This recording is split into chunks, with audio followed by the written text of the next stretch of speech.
couple of weeks ago, Pastor Phillip's our campus pastor at our Smithville campus. He preaches here. We switch every now and then. And we were talking, and we realized that both of us have a problem, right? And it's the same problem, and the fact that we both have the same problem can get a little bit tricky. And the problem is that we both like to drive. And it's not that we like driving per se. It's like, not like the act of driving, or we want to be race car drivers or anything like that. The issue is that we both like being in control.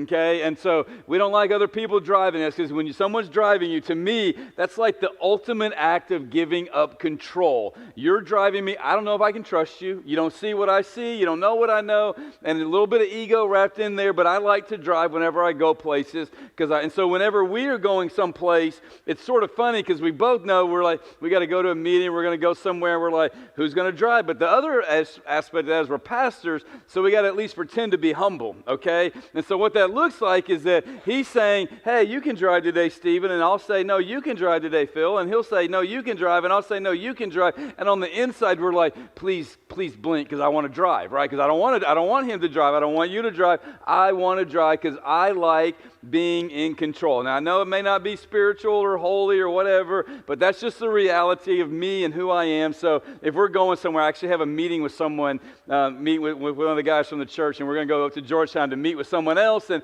he goes, well, I guess you're driving this week, Stephen. I go, well, I guess I am, because I said it from the pulpit. I like being in control. And I think on some level, and maybe I'm wrong, but I think on some level, most of us like being in control, don't we? At least in certain areas, like at least in the big areas. We want to know that if I'm in control, I get what I want.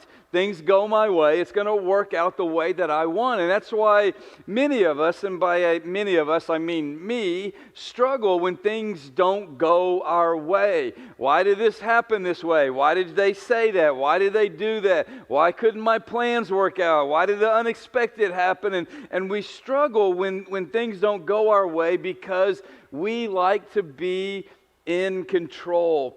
But I want to tell you today, as we continue in our series where we're looking at letting go, and we're going to talk about today letting go of control, which is not an easy thing to do. But if we do, and if we learn how to let go of control, and specifically let go of control and let God have control of our life, which He does anyway, but just to acknowledge and to understand that something really and truly beautiful happens. And we see this all throughout the Bible, but there's one story that always just really stands out to me when I think about the issue of control, and it's a story about a young woman. You might have heard of her name. Her name is Mary, right? The mother of Jesus. When we are introduced to Mary in Luke's gospel, Mary is a couple of things happening in her life. She's a teenager. She is a virgin, and she's about to get married. And that's like really important. In that world, in her world, it was important who you married. As a woman, you did not have a lot of rights. You couldn't own property. You couldn't, there weren't jobs open for you. There weren't ways for you to take care of yourself and for your family. So who you married mattered, and it mattered greatly. And I'm not saying this is perfect, or I'm thankful that the world's changed. I've got daughters. I'm thankful they have some options, right? But that's the reality of the world that Mary lived in. And so she had significant pressure on who she married. And this was before eHarmony, and before you could stalk someone on Facebook to find out all their deep, dark secrets. This is before you could have control and options in your life. And so the fact that she was going to marry Joseph was pretty amazing. In fact, I think to her and to maybe many of the women in that world, Joseph was about as good as you could get. And not just like settling, but I mean, Joseph was a good guy. We know from the Bible that Joseph loved God. Genuinely loved God. He listened to God. He wanted to obey God. He wanted to do what God wanted him to do. We know that he was compassionate and caring towards Mary. Like he loved her and cared for her and didn't want to hurt her or see her hurt. And we know he had a job. And I don't know about all the women in here, but I think most women would agree a God-loving, compassionate guy with a job is a really good thing. I know lots of women today who are like, where's my Joseph, right? Can you give me a Joseph right now? Because he's a good guy who works hard and does great things. And so everything is going well in Mary's life. And then an angel shows up. And the angel, appears out of nowhere, and that's a little startling in and of itself. And he shows up and he says, guess what, Mary? Now, I don't know what Mary guessed, but she didn't guess what he was about to tell her, right? Because there was no way she could comprehend what this angel was about to tell her, because he says, guess what, Mary? You are going to have a baby. And she was probably thinking at that point, well, yes, I'm going to have a baby. Joseph, are you going to get married? I can't wait to start my family. This is going to be great. He goes, no, you're going to have a baby, and it's not going to be with Joseph. It's going to be God's baby. It's going to be the Son of God, the Messiah who's come to save the world. And the Bible tells us that when she heard this, Mary was troubled. She was troubled. She was troubled because this could mess everything up for Mary. Put yourself in her shoes. She's got to go tell her mom and dad, I'm pregnant. It's not Joseph's baby. She's got to go tell Joseph, I'm pregnant. It's not yours. She's got to have the whole community and all the people around her talking about her and gossiping about her and saying, did you hear what happened to Mary? No matter what Mary said, I mean, honestly, if some woman you knew came up and said, hey, I'm pregnant and it's God, and God said that I'm going to put the baby in you and it's going to be the Son of God, what would you think about that woman? A little cuckoo, right? There's something that you're not firing on all cylinders, or something, you need some help. And so Mary's in this moment troubled because everything could fall apart. And I'm really convinced that she was asking this question, which is, why is this happening to me? Right? Why is this happening to me? Can you see it? Can you put yourself in Mary's shoes? I mean, we struggle sometimes because we know the whole story, right? We know how it works out, and we know what happens, and we know it ends up being a good thing in Mary in her life, but she didn't know that. And she's going, man, listen, God, I serve you. I'm faithful to you. I've been faithful to Joseph. I'm trying to be the best, bride that I can be. The wedding plans are in place. All the guests are coming. Everything is going well. And then you spring this on me, and it could ruin everything. She's probably thinking, why is this happening to me? Wouldn't you? I mean, wouldn't you be feeling that way? We sometimes struggle with the story a little bit because we don't. Our culture's different, and maybe we're not as hard on women who get pregnant before they're married, and that's a good thing, right? I'm not anti that, but think about it. For her, this was like as bad as it could get. It could ruin her life. It would be like your spouse coming and saying, I've left you for another person. Or a year or two before you retire, your job comes and says, hey, we're laying you off, and you know it's going to mess up your whole retirement. It could be like your house burning down, and everything that you have, all your worldly possessions are suddenly gone, and you feel like you're left with nothing. It could be your health, you going to the doctor, and the doctor saying, hey, guess what? There's something happening, right, in your health, and there's nothing we can do to fix it. And so your life is going to end way sooner than you thought. And that moment of going, why is this happening to me? I mean, I'm a good person. I'm doing my best. I try to follow God. I try to do what God wants, and it seems like everything is falling apart. And I love Mary's response to this angel coming and telling her, Mary, guess what? You're going to have a baby, and it's going to be the Messiah. Because look at what she says. He says, behold, I am the servant of the Lord. Let it be to me according to your word. And the angel departed from her. What is Mary saying? She's telling this angel. I think she's maybe even telling herself. I'm not sure if she fully understood or believed it at this point, but she's saying, you know what? I am a servant of the Lord. My life is not mine. My life does not belong to me. I'm not serving myself. I'm not serving Joseph. I'm not serving my family. I'm not serving my friends. I'm not serving my community. I'm not serving anything of this world. She says, I am a servant of God. My life belongs to God, and since it belongs to God, let it be. God, what you want, I want. God, what you have for me, that's the best. I trust you. I'm giving my life to you. God, let it be according to your word, to what you say, to what you want, to what you desire for me. And I love that Mary understands in the midst of this situation that many of us would be going, God, this isn't fair. And in the midst of a situation that many of us would go, I feel like my life is out of control. I don't know what's happening. I don't know what's going on. In the midst of this moment, what is Mary's response? You know what, God, this is troubling. This is difficult. This is hard. This could mess everything up, but my life is not your life. My life is your life. It's not mine. So whatever you want, God, that's what I want. Whatever you want, God, that is what I want. And I don't know if Mary fully understood it that day, but I think Mary is a picture, an example of one of the most profound truths in all of the Bible, a truth that if we would grasp and get a hold of, it would change our very life. And it's simply this, that the more we try to control, the more we lose. And the more that we give up control, the more we gain. I want to say that again because I know most of you are going to go, yeah, that's true, but I want you to really think about what's being said here. The more that we try to control, the more that we try to wrap our hands around our life and make it, this is going to be my way, and this is what I want, and this is what's best, and God, I know what you're saying, but this is what I want. The more that we try to control, the more we end up losing. But the more that we give up control, specifically giving up control to God and saying, God, here is my life, the more that we gain. The more that we gain. This is such the opposite of what both our world tells us and what we feel, isn't it? Because what do we want?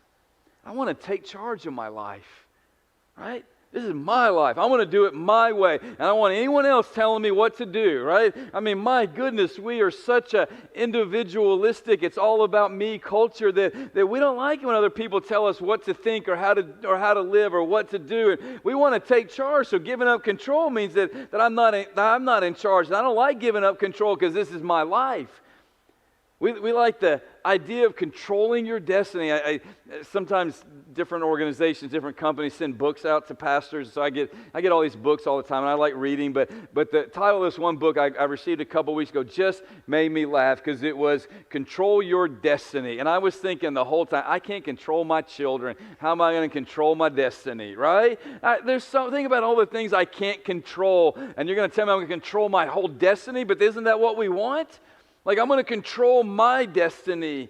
Or sometimes it's like we feel like I've got to make it happen.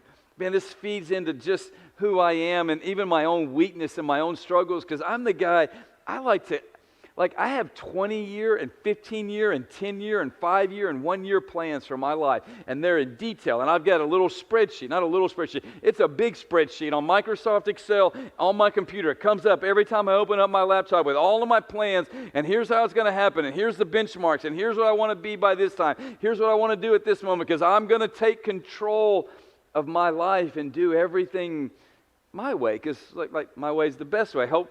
Again, it's not, and please hear me, I'm not against planning, but it's that the more that we try to control, the more we lose.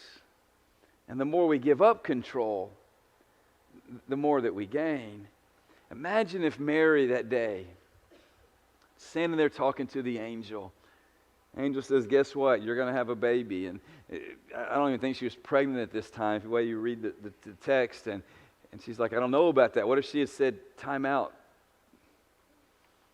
I don't think I want this. Time out, God. I think I'm going to choose a different path. I mean, look, Joseph's a good guy. And he's got a good job. And we got a hometown where we're loved. Excuse me. Sorry about that. No COVID, I promise. We got a hometown where we're loved and people who care for us. We got all this stuff, God. Life's good. And what if she said, you know what, I'm just going to marry Joseph, and we're going to start our own family, and we're going to do our own things, and we're going to live our own lives, and God, do this through someone else. Do this through someone else. You know, I don't know exactly what would have happened. I'm convinced that the Messiah still would have come. It's not like God's entire plans for redeeming mankind was dependent upon one person. But you know what would have happened? Mary would have missed out. She would have missed out on some difficulties, wouldn't she? She had to flee and run for her life. She had to go to another land and raise the child, raise baby Jesus. And she had to do all kinds of suffering and difficulty. She had to watch the persecution of Jesus. She had to see the challenges that was going on. She had to go through all of that. But she got to hold Jesus in her arms. She got to read Jesus' stories at night. She got to watch her son do miracles. Even on the cross, the moment that seems like the worst moment, she heard the Savior of the world look at John, the apostle, and say, John, you take care of my mom. You make sure and take care of her. And she got to see 3 days later when he rose again from the grave, defeating death, paying for our sins, and paying the price for all of mankind. She got to be at the front of the miracle of Jesus. And if she had said no, Jesus still would have come. She'd have missed out, though. And that's what happens in our lives, is that the more we try to control, the more we miss out on the miracles of God, the more we miss out on God's best. I realize as much as we like control, our very name, the thing that we call ourselves, are Christians, right? If I ask you, what are you? You might say, hey, I'm a Christian. And that's true, but that name, what that name means is that I am a follower of Jesus. I do what He does. I live the way He wants me to live. Just like Mary said, I am a servant of the Lord. To claim to be a Christian means that I am a follower of Jesus. Look at what Jesus says. This is in Luke chapter 6. He says, why do you call me Lord, Lord? Apparently there were people who were saying, hey, Jesus, you're our Lord. Hey, Jesus, we're following you. Hey, Jesus, I am your servant. He says, why do you call me Lord, Lord, and do not do what I tell you? It's like, why are you saying with your mouth, I'm your Lord, but then with your actions, you're ignoring me? Why do you claim that you're my follower, but then with the things that you do, it's almost like putting your fingers in your ears and saying, Lord, Lord, but not listening and not doing what God is telling you to do. He says, why do you call me Lord, Lord, and do not do what I tell you? He says, everyone who comes to me and hears my words and does them, I will show you what he's like. So he's going to say, look, he's going to give us an example. If you call him Lord and do what he says, he's going to tell you what it's like. He says, if you call me Lord and don't do what I tell you, this is what you're going to be like. And in verse 48, look at what he says. He says, he is like a man building a house, who dug deep and laid the foundation on the rock. And when a flood arose, the stream broke against that house and could not shake it because it had been well built. But the one who hears and does not do them is like a man who built a house on the ground without a foundation. When the stream broke against it, immediately it fell, and the ruin of that house was great. So he's saying, you want to know what it's like? He says, if you hear and you do what I tell you to, it's like you're building your life and you're building this really deep foundation. You're digging down deep. You're putting footings in. You're making a strong foundation. And when the junk of life, when the storms of life, when the difficulties come, and by the way, the same difficulties come for both people, right? He's saying that when they come, if you hear and if you do, the waves and the storm's going to come, and you're going to stand there and go, this is no big deal because I've got a strong foundation. His name is Jesus. But he says, if you hear and you call me Lord and do not do what I say, he says it's like, okay, God's given you the foundation right here, and you're like, but you know what, God? I think I can do better than you. You know what, God? I'm going to do it my way. You know what, God? I don't want to build my life on you. I want to build it on myself and what I want and the things that I want. So I'm going to move from over here where your foundation is, and I'm going to build my own house. And he says, you can build your own house. But guess what? When the storms come and the waves come and the waters rise and all this stuff happens, he says, your life will fail. The ruin of that house was great, he says. It will fall apart. I want to tell you today that ignoring God builds a weak life that will fail. Maybe not today, maybe not tomorrow, maybe not next week, maybe not next year, maybe decades from now, but a life that's not built on a solid foundation, on the foundation of Jesus, will eventually fall apart. But if you want a life, if you want a life that lasts, if you want a life that carries on, then build your life on the rock. What does he tell us to do? He says, come to him. Like, stop looking for answers in this world and what other people think or even your own feelings. He says, come to Jesus. Listen, look to him for answers. Hear, pay attention to what he's saying, he says, and then simply do what he tells you. And that is a life that lasts. But the more we try to control, the more we lose. And the more we give up control, the more we gain. I made some Jello yesterday. It's about my cooking skills right there. That's the extent of what I can do. I had to freeze it because I didn't want it to melt in my hands. And here's the thing about Jello. It's got a form to it, doesn't it? And if I hold it right here in my hands, it'll stay in my hand for quite a while. It'll stay looking like this. You could even eat it. One of the sound guys goes, hey, can I have the Jello when you're finished? And I'm like, you can have all the Jello you want. It's going to be nasty, but you can have it. And it's really cold right now, so my hand might start shivering, but it's Jello, right? I'm suffering for you guys. And this is like, if this is our life, and it really is, it's something that, here's our life, and it's good as long as I keep it in my hands like this. But what happens when I start to wrap my fingers around it? And what happens when I start to hold it tight? And I squeeze, make sure I'm getting in the bowl. What happens? It falls apart. And all of it just gets a little nasty, doesn't it? Jello like that's nasty, and I got to spend 5 minutes wiping my hands off.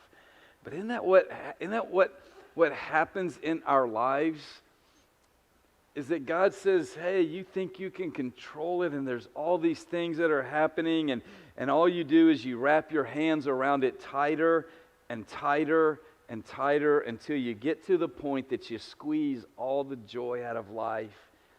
You squeeze all the good things out of it. You squeeze the things that God has for you. And God says, if you would just open your hands and hold your life like this and offer it to me like an offering, I'll do something miraculous in you. I'll do something special in you. I'll take your weak, broken life and I'll use it to change the world, just like he did with Mary. You know what the Bible says? Mary is the blessed among all women of all time. Not because it's someone that we need to worship or pray to. She's just a woman at the end of the day, but she's a woman who said, I give my life to you.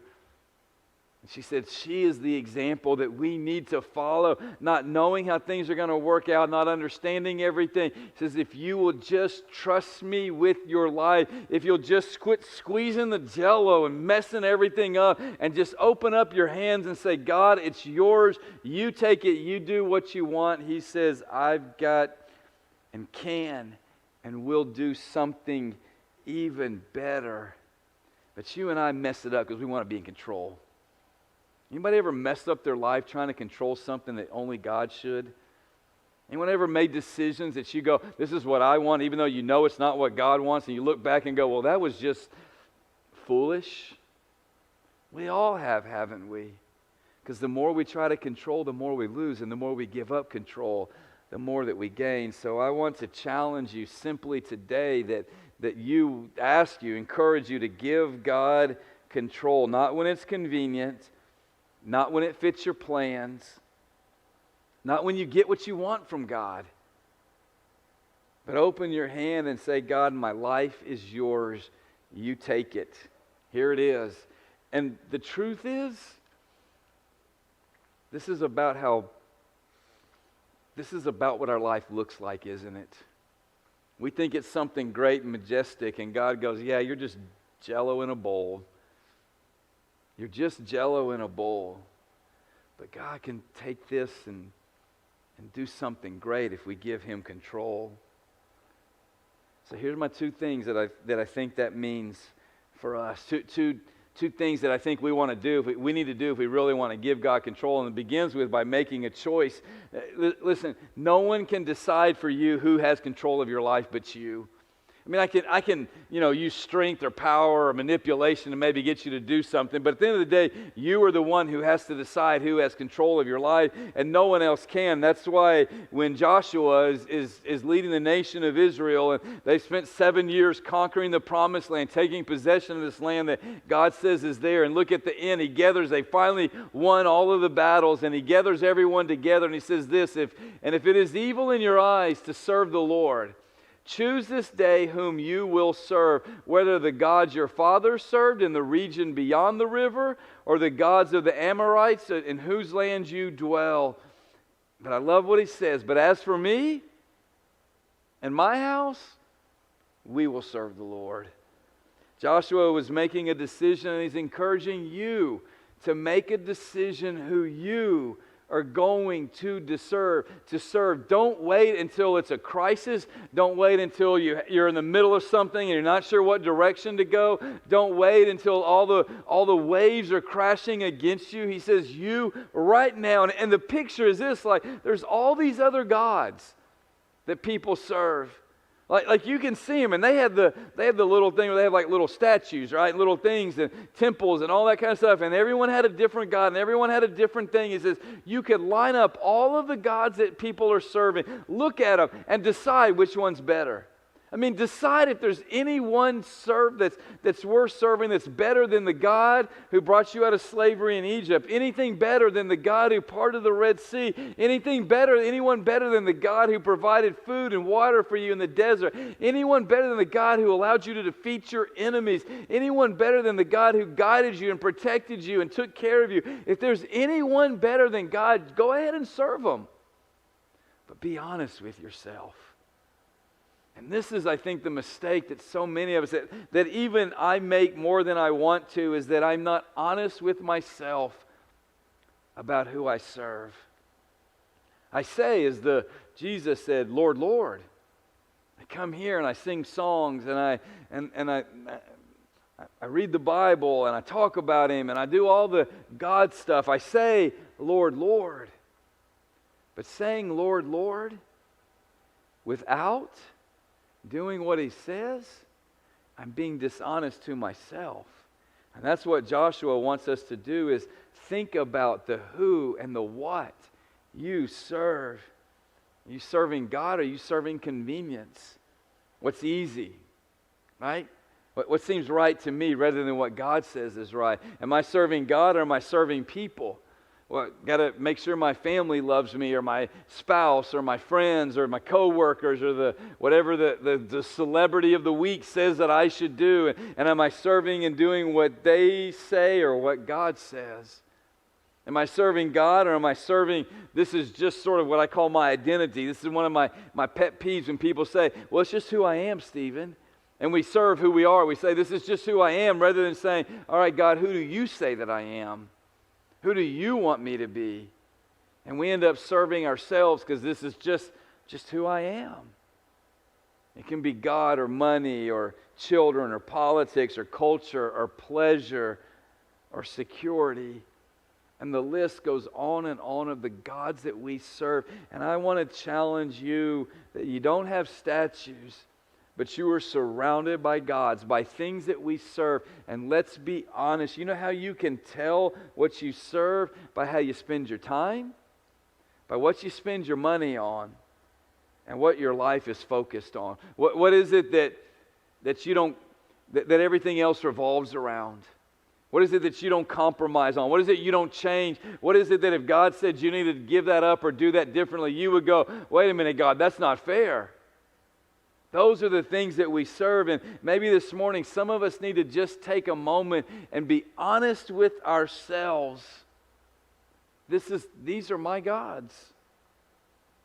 I mean, yes, I'm a Christian. Yes, I love God, but the truth is I give my time to this, God. The truth is that I give my money, my energy, my thoughts, my focus, my attention to these things over here. And the reality is that they are my gods. And so maybe today some of us need to just make the declaration that as for me, God, I want to serve you. I don't want to serve these other things. I don't want to serve whatever else it is, anything else that comes between you and me. God, the Bible calls that an idol. And so I'm going to lay down my idols because I'm here for you. Make a choice. But secondly, is what I call go all in, one step at a time. And what I mean by that is that if you decide that you want to serve God, it has to be more than words. It has to be shown in our actions. Otherwise, we don't really want to serve Him. That's what James is telling us in James chapter 4 when he says, submit yourselves therefore to God. Resist the devil and he will flee from you. Draw near to God and He will draw near to you. Cleanse your hands, you sinners, and purify your hearts, you double-minded. That phrase there, you double-minded, is so powerful to me because it's the picture of someone looking in two different directions and trying to move two different ways at the same time. Right? It's almost like you have two minds. Two lives you're living, two things that you're pursuing. And he's saying, guys, stop being double-minded. Let's be single-minded about Jesus. And how are we going to be single-minded about serving Him? Submit to Him. God, my life is yours. Resist the devil. He says, realize that we have an enemy that wants to pull us from God. And so since he wants to pull us from God, we're going to draw near to God. And not only are we going to draw near to it, we are going to cleanse, purify, get rid of the junk and the sin in our lives, because we are not going to be double-minded people. We are people who decided we are going to serve our Lord, because the more we give Him control, the more we serve Him, the more we gain. So what would it look like in your marriage to say, this is yours, I'm serving you, God? What would it look like in your business, in your time, in your money, in your friendships? If we said, God, this life of mine is not mine, it's yours, so I serve you. You know what I think some of us need to do, and is we need to, there's a question that I want to challenge you to ask yourself. And I mean, you may have to ask it 10 or 20 times a day.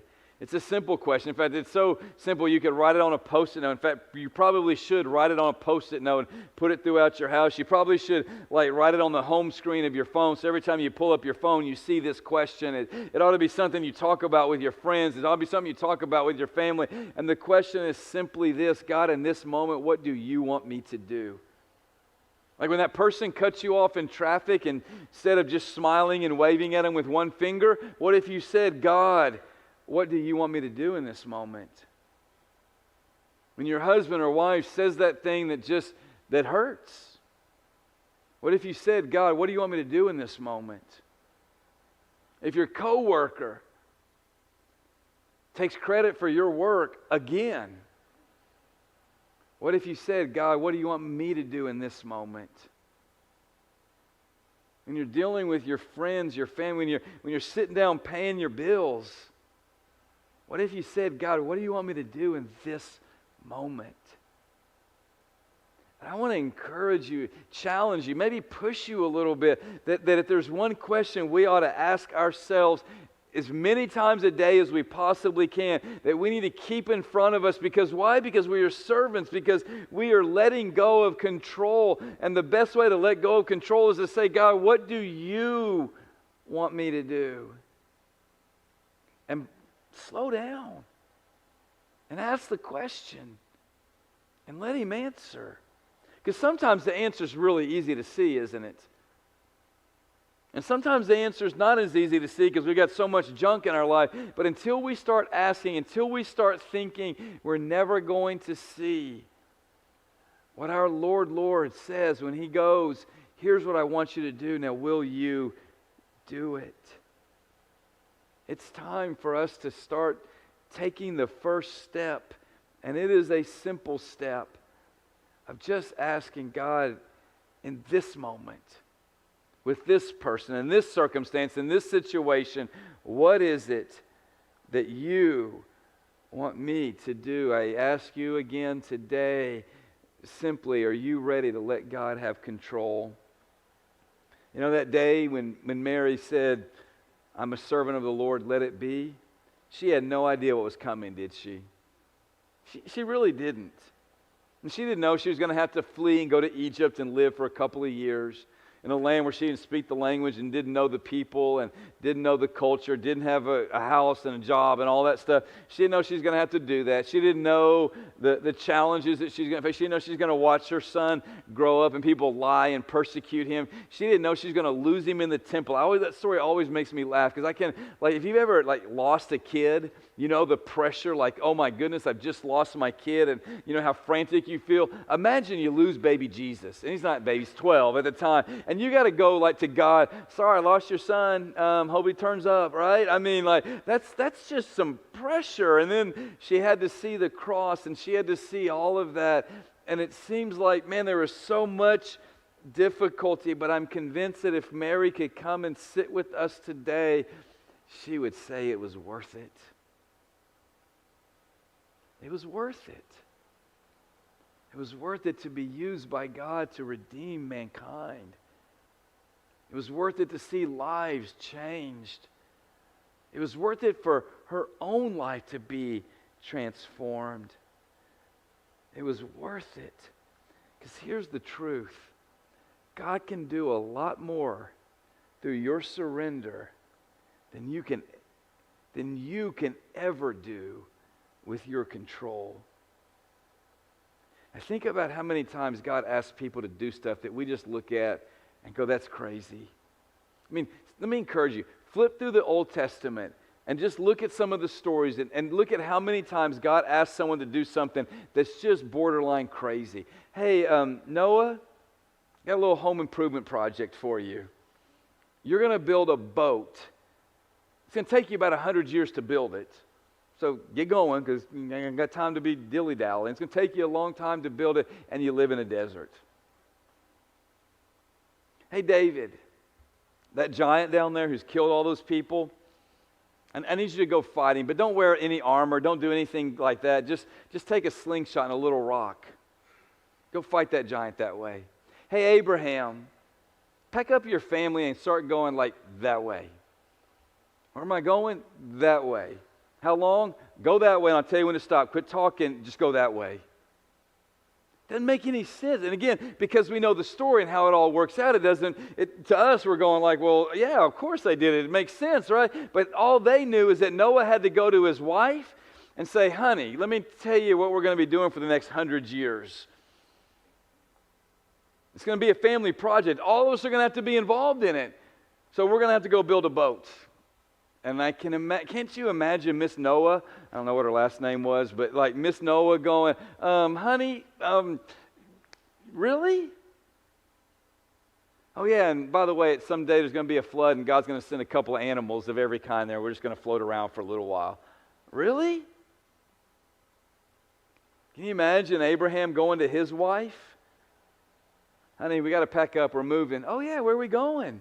Bigger house? I don't know where we're going. We're just going that way. We're just going to go. We're going to start walking. God will tell us when to stop. So you're telling me, Abraham, we got to load everybody up. We got kids. We got family. We don't have kids. They had all kinds of other family and servants and all kinds of stuff going on, all these animals, and we're just going to travel until God tells us to stop. Yeah, that's what we're doing. I mean, people looked at David when he was going down there, and they were laughing at David when he was going to fight Goliath. Why? He's a scrawny little teenage boy. And they're going you can't do that. And it didn't make any sense until that stone flies through the air and nails Goliath in the head, and everyone's like, dude, that was pretty awesome. And yes, they said, dude, I'm convinced, all right? And it didn't make any sense until that first drop of rain starts to fall. And it didn't make any sense until Abraham walks into the promised land. And goes, this is what God's given to my people for all generations. You see, we miss out sometimes on the miracles, the provision. God's using us to do something beyond what we could ever hope or dream of. You know why? Because we want to be in control. What if David said, I'm not fighting that giant. That's the big boy's problem. What if Noah said, God, this is dumb. I'm not spending the next 100 years of my life building an ark. What if Abraham had said, you know what, God, my life is really good right here. I don't need to do all this traveling and moving and all that kind of stuff. My wife thinks I'm nuts anyway. We're just going to stay here. You see, the more we try to control, the more we try to do things our ways, the more we miss out. But the more we give up control, the more we gain. And so I'm asking you, are you ready to let God have control of your life? Of every part of it, make the decision and ask the question. And let God take your big bowl of Jello and do something great.